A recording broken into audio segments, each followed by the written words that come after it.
Mengudara dari Jalan Madukoro, Kota Semarang, Jawa Tengah, inilah Oles Balsem, obrolan seru sama Balmond Semarang.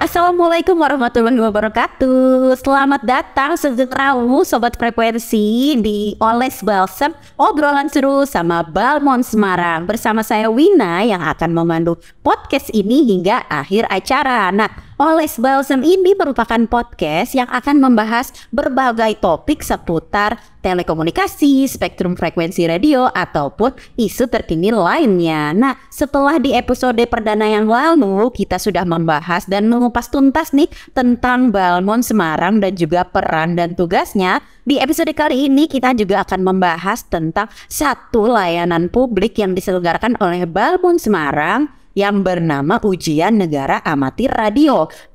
Ujian tapi kok amatir ya? Penasaran kan Sobat Frekuensi? Nah, tapi kita sekarang menyapa dulu nih narasumber yang sudah hadir di sebelah Wina, yaitu Ketua Tim Kerja Pemeliharaan Infrastruktur Stasiun Monitoring Frekuensi Radio dan Konsultasi Publik Balmond Semarang, Mbak Ratna Mumpuni. Selamat datang Mbak Ratna. Terima kasih Mbak Wina, suatu kehormatan saya bisa diundang di sini. Alhamdulillah ya, sharing-sharing kegiatan di Balmond. Gimana kabarnya nih Mbak? Alhamdulillah.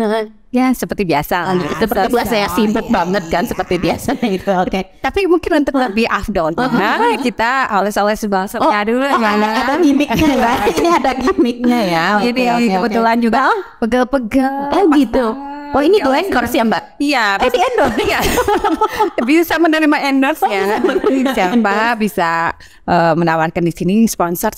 Oh oke. Terima kasih Mbak Ratna ya. Oke Mbak. Jadi di episode Oles Balsem kali ini kita kan mau membahas tentang UNAR atau yang biasa disebut dengan Ujian Negara Amatir Radio nih Mbak. Tapi kayaknya kurang lengkap nih ya kalau kita membahas tentang UNAR-nya, tentang ujiannya, tapi kita belum membahas tentang amatir radionya nih. Boleh dijelaskan sedikit dong Mbak ke Sobat Frekuensi tentang amatir radio itu sendiri Mbak? Iya, kalau secara umum amatir itu adalah kegiatan yang tidak bersifat komersil atau non-komersil. Jadi dia dilakukan untuk sekedar kesenangan, hobi dan lain-lain.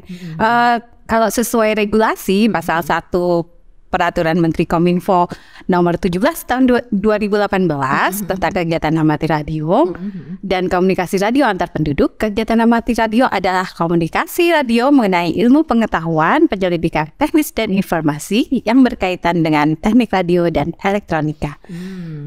Untuk secara regulasi untuk kegiatan dinas amatir radio ini pengaturannya di Kementerian Kominfo, lebih tepat di Direktorat Jenderal Sumber Daya dan Perangkat Pos dan Informatika atau kita lebih dikenalnya di Jen SDPPI. Untuk wadah penggiat amatir ini sendiri kita ada Organisasi Radio Amatir Republik Indonesia atau ORARI, yang itu ORARI ini juga tergabung di IARU, yaitu organisasi internasionalnya amatir radio. Jadi memang amatir radio itu memang suatu kegiatan berkomunikasi untuk istilahnya sharing ilmu pengetahuan, bahkan bisa ada penyelidikan teknis juga ya Mbak di dalamnya situ. Oke, menarik nih. Nah, kalau di Balmond Semarang sendiri nih Mbak, perannya itu seperti apa sih di bidang amatir radio itu? Iya, kalau kita Balmond itu adalah unit pelaksana teknisnya Direktorat Jenderal SDPPI ya. Jadi tugas utamanya untuk pengawasan dan pengendalian penggunaan spektrum frekuensi radio. Nah ini semua penggunaan frekuensi termasuk diantaranya penggunaan frekuensi radio amatir. Jadi untuk setiap penggiat amatir radio ini harus menjaga agar pancaran sinyalnya itu tidak menimbulkan interferensi atau gangguan bagi pengguna lainnya. Oke. Iya. Selain itu, apalagi sih Mbak di bidang radio amatir ini tuh kita menyelenggarakan kegiatan apa lagi gitu di sini? Jadi untuk menjaga agar tiap-tiap penggiat amati radio, kita ngomongnya penggiat ya. Oh, penggiat. Oke. Giat. Oke. Giat. Ya, betul. Kita juga menyelenggarakan ujian negara amati radio. Jadi karena setiap penggiat itu harus memenuhi ketentuan yang ada dalam peraturan menteri yang berlaku sehingga tidak menimbulkan interferensi. Itu ketentuannya tuh dalam pemakaian antara lain harus sesuai daya pancarnya, kemudian modenya, kemudian frekuensinya, terutama frekuensinya gitu, tidak mengganggu yang lain. Oh, jadi walaupun itu tujuannya buat hobi ya, buat kesenangan, tapi ternyata ada ketentuan-ketentuan yang harus dipenuhi gitu ya sama penggiat amati radio. Nah, oke, tadi menarik Mbak Ratna sudah mulai membahas tentang ujian negara amati radio atau UNAR tuh. Nah, itu boleh dijelaskan juga dong Mbak ke Sobat Frekuensi, sebenarnya UNAR itu sendiri tuh apa sih, ujian semacam apa sih Mbak ya? Kita biasa menyelenggarakannya itu salah satu tugasnya UPT Balmon Semarang itu menyelenggarakan ujian negara amati radio. Teman-teman mungkin lebih dikenalnya UNAR. UNAR itu sudah berbeda dulu dan sekarang. Sekarang sudah full online. Jadi komputer assisted test. Jadi semuanya online, komputer based. Nggak seperti dulu lagi yang harus pakai paper, tulis dikoreksi, lebih transparan, hasilnya juga bisa langsung diketahui. Jadi sekarang UNAR yang sekarang ini udah istilahnya full komputer base gitu ya Mbak ya. Untuk mungkin nih ada Sobat Frekuensi yang penggiat amati radio ini tertarik ingin mengikuti ujian negara amati radio atau UNAR ini Mbak. Nah, persyaratannya tuh apa aja sih Mbak untuk ikut dalam ujian negara ini Mbak? Sebetulnya gampang, seperti persyaratan lainnya ya ujian. Yang pertama harus dilakukan adalah teman-teman harus mendaftar secara online, membuat akun dulu di aplikasi e-licensingnya SDPPI, namanya http://ikrab.postel.go.id. Google tuh langsung kelihatan. Nanti kita akan memberikan juga nih websitenya di sini ya, bisa dicek di sini Sobat Frekuensi. Lalu Mbak, nah nanti akun itu menunggu verifikasi dari kami, kemudian diklik permohonan baru dan dilampirkan syarat-syaratnya yang antara lain mengunggah pas foto berlatar belakang merah, yang terbaru ya, jangan pas foto waktu bayi terus diunggah gitu loh. Atau pas foto untuk menikah gitu boleh Mbak? Untuk menikah yang keberapa mungkin bisa dicantumkan ya.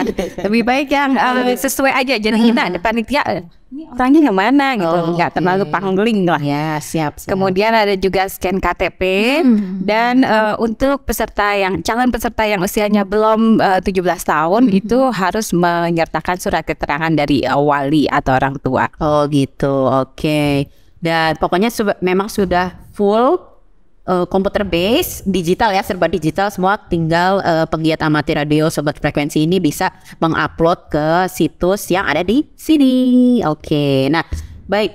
Nah Mbak, untuk biasanya kan kalau untuk kita ikut ujian nih ya, ada suatu nilai ambang batas nih atau biasa disebut dengan passing grade untuk bisa lulus. Nah kalau di UNAR sendiri ini apakah peserta ujian itu bisa ikut aja terus habis itu nanti lulus, ataukah harus memenuhi nilai ambang batas atau passing grade tertentu Mbak? Boleh dong ini info. Ya. Ini kan kita ujian negara amati radio ini tujuannya untuk melihat sejauh mana kecakapan para penggiat amati radio, baik yang baru masuk ataupun yang ingin menaikkan tingkat. Jadi ada 3 tingkatan di UNAR, tingkat siaga, penggalang, sama penegak. Passing grade ini sudah diatur, dibahas, diformulasikan sesuai ketentuan ITU, minimum requirement lah, qualification untuk para amati radio. Nah itu passing grade-nya untuk siaga 50, kemudian penegak dan penggalang itu 55. Jangan khawatir kalau belum lulus pada percobaan pertama. Untuk ujian amati radio ini ada 3 kali percobaan total, jadi 2 kali lagi bisa mengulang. Jadi nggak hanya dirinya saja yang memberikan kesempatan kedua ataupun ketiga, tapi UNAR juga memberikan kesempatan sampai 3 kali ya. Batasnya 3 kali ya talaknya. Talaknya 3 kali. Oke. Jadi memang ini menarik banget ya. Nah Mbak, setelah kita ngomongin tentang UNAR itu apa, tentang persyaratannya itu apa, ataukah ada passing grade-nya. Nah, nih penasaran juga nih, Wina jadi penasaran, kira-kira dalam waktu dekat ini Balmon Semarang tuh akan mengadakan ujian negara amati radio atau UNAR nggak sih? Betul sekali, Mbak Mina. Ini kita sedang melakukan pembukaan pendaftaran untuk pas banget ya. UNAR yang pertama di Balmon Semarang itu dijadwalkan pada tanggal 31 Januari 2022. Iya, akhir bulan ini dengan kuota sebanyak 30 peserta. Monggo rekan-rekan yang berminat ikut bisa melakukan pendaftaran. Tapi jangan khawatir kalau ternyata kuotanya udah penuh nih. Nah, ini setahun ini Balmon rencana mengadakan 6 kali ujian negara amati radio. Wow, banyak ya. Ada banyak episodenya kayak Ikatan Cinta ya, Mbak. Oke. Gimana sih Mbak? Boleh dong diinfoin juga gimana cara mendaftarnya nih untuk teman-teman sobat frekuensi pegiat amatir radio yang kalau mau ikut UNAR ini, Mbak. Ya tadi udah disampaikan ya untuk melalui aplikasi secara online, kemudian nanti begitu mengupload syarat-syaratnya nanti kami panitia akan melakukan verifikasi nih. Nah, kalau udah nanti keluar invoice, surat tagihan pembayarannya. Kemudian invoice ini bisa dibayar secara host to host ke bank-bank yang ditunjuk di dalam hal ini Mandiri, kemudian BSI dan juga BNI. Kemudian setelah itu calon peserta tinggal mengunduh kartu ujiannya. Nah, batas pendaftaran perlu diingat itu H-5, di mana kalau tanggal 31 berarti tanggal 26 Januari ya paling lambat 26 Januari 2023 ya. Ya, atau kalau kuotanya sudah penuh juga mohon maaf mengikuti jadwal UNAR yang berikutnya. Oke, siap. Berarti untuk sobat frekuensi nih penggiat amati radio yang memang ingin mendapatkan izin amati radio, jangan lupa untuk mendaftar ujian negara amati radio yang akan diselenggarakan pada tanggal 31 Januari 2023 ya Mbak, di kantor Balmon Semarang ya. Berlokasi di kantor Balmon Semarang. Oke. Mbak, tadi kita juga sudah membahas nih ya tentang UNAR dan juga cara mendaftarnya segala macam, dan ternyata memang akan diselenggarakan nih ya tanggal 31 Januari ini. Nah, Wina juga penasaran nih gimana sih sejauh ini respon atau animo nih daripada penggiat amati radio di Jawa Tengah nih terkait amati radio itu sendiri. Untuk kegiatan amati radio di Jawa Tengah memang di setiap daerah ini beda-beda ya. Tapi kalau untuk di Jawa Tengah kita itu di database kami itu sekitar 3.900 lebih lah itu penggiat amatir yang izinnya masih aktif, izinnya masih aktif. Dan itu juga kita responnya itu setiap UNAR itu sangat positif. Biasanya juga memenuhi dalam setahun itu paling tidak 200-an peserta tercapai gitu. IR-nya sendiri bisa diunduhnya juga bentuknya kartu seperti ini. Ting. Oh, seperti ini lagi. Atau bisa lembaran saja gitu. Jadi tersimpan juga secara elektronik enggak. Kalau jadi nggak khawatir hilang ya berarti ya. Siap. Oke. Kita nih akan menyambut penyelenggaraan ujian negara amati radio pada tanggal 31 Januari nih. Kebetulan memang sudah bersama nih istilahnya orang dalamnya nih ya.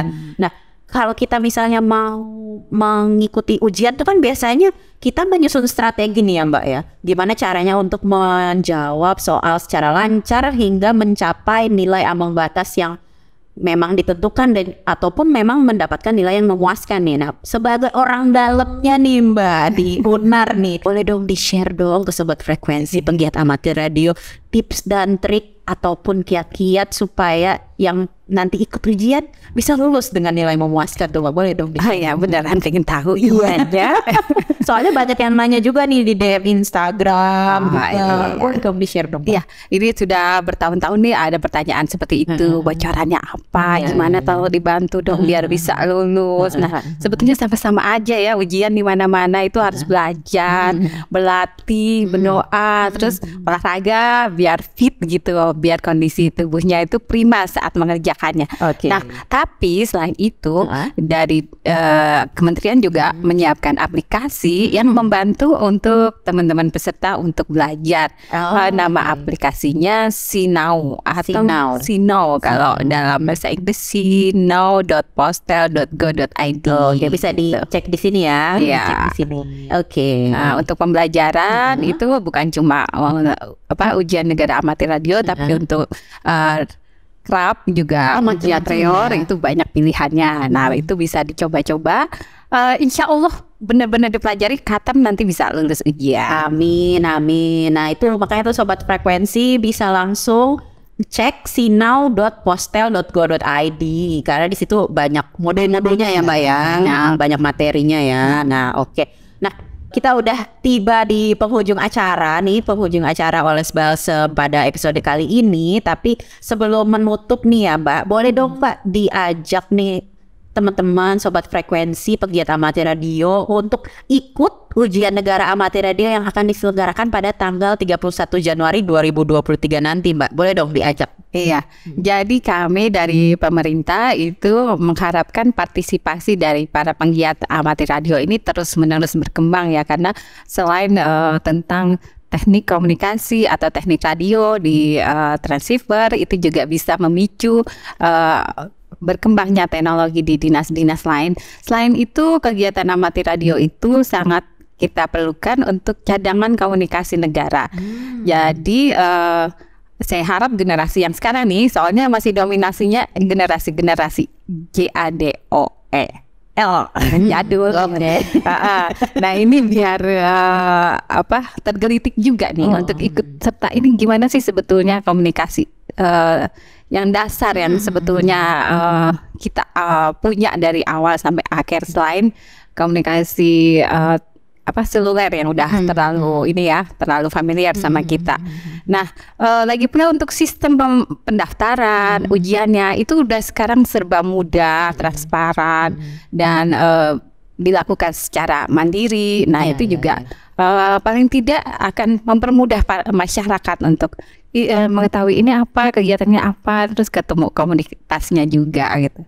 Nah itu aja Mbak, mungkin sharing-sharingnya semoga bisa menambah, membalur keingintahuan teman-teman tentang Dinas Amatir Radio ini. Tentu aja dong Mbak. Kalau gitu terima kasih banyak Mbak Ratna atas kesediaannya untuk sharing-sharing terkait penyelenggaraan ujian negara amatir radio. Makasih banyak ya Mbak ya. Sama-sama Mbak Wina.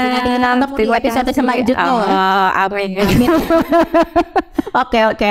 Dan Wina juga mengucapkan terima kasih kepada Sobat Frekuensi yang sudah stay dari awal podcast ini hingga akhir acara. Nah, jangan khawatir karena Wina akan kembali lagi di episode selanjutnya membahas tentang berbagai topik yang seru seputar telekomunikasi, spektrum frekuensi radio ataupun isu terkini lainnya. Baik, sekian dulu episode Oles Balsem kali ini. Wina pamit undur diri. Kui Marida.